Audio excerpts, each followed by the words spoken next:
там така ванізма, каже, я да, вже каже, мили, воно все одно воняє, каже. Там тільки треба обдирати ті обої, все на світі обдирати. Каже, пічка, та там вже 10 років нічого ніхто не трусив, не сажав, ніде нічого. Каже, так трусіть, каже, готуйтеся до зими. А у нас, каже, дров нема. Кажу, так воно в посадку йди сухостой же можна збирати. Сухе ж, за сухе ж нічого не скажуть.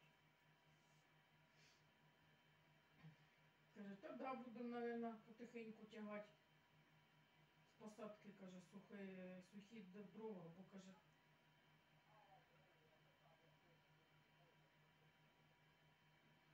тому що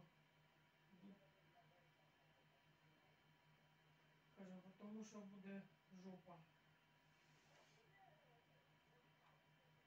Кажу, так чисте, трусить сажу, пока не поздно. Ну, а то будешь потом зимой трусить ту сажу.